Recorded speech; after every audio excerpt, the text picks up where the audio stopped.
শ্রমিকদের অধিকার ও নিরাপত্তা নিশ্চিত করতে কঠোর পদক্ষেপ নিতে যাচ্ছে দক্ষিণ কোরিয়ার সরকার।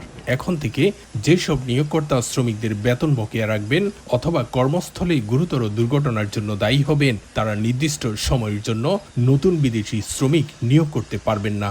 সম্প্রতি কোরিয়া ইমিগ্রেশন কন্ট্রোল আইন বাস্তবায়ন বিধির সংশোধনীর খসড়া আইন প্রকাশ করে দেশটির বিচার মন্ত্রণালয়। নতুন প্রস্তাবনা অনুযায়ী 50 লাখ বা তার বেশি মজুরি বকেয়া থাকলে সংশ্লিষ্ট নিয়োগকর্তা সর্বোচ্চ 3 বছর বিদেশি শ্রমিক নিয়োগ করতে পারবেন না।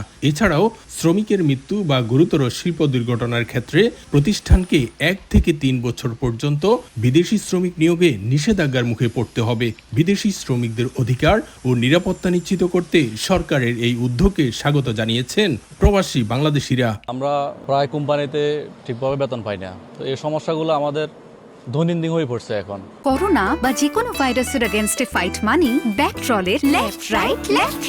সারা মাস কাজ করার পরে, হাড় ভাঙা পরিশ্রম করার পরে যখন মাস শেষে বেতনটা যখন পাই না, তখন মনটা আসলেই খুব খারাপ হয়ে যায়। আমাদের মতো ভুক্তভোগীদের জন্য সরকার যে নতুন যে নিয়ম চালু করেছে, সেটা আমাদের জন্য অনেক বড় একটা আইন আর কি। এই মুহূর্তে এই আইনটা আসলে খুবই দরকারি ছিল, যেটা কোরিয়ান প্রবাসীদের জন্য খুবই চমৎকার, বিশেষ করে মানসিক প্রশান্তির জন্য আমি মনে করি দারুণ একটা পদক্ষেপ হয়েছে। সামনের দিকে আমরা আশা করি আরও শ্রমিক বান্ধব আরও ভালো ভালো আইন আসবে। সরকার বলছে এই উদ্যোগের লক্ষ্য শুধু শাস্তি দেওয়া নয়, বরং বিদেশি শ্রমিকদের বেতন বঞ্চনা, নির্যাতন ও শিল্প দুর্ঘটনা থেকে সুরক্ষা নিশ্চিত করা। একই সঙ্গে নিয়োগকর্তাদের আইন মেনে চলা এবং নিরাপদ কর্মপরিবেশ গড়ে তুলতে উৎসাহিত করবে নতুন এই নীতিমালা।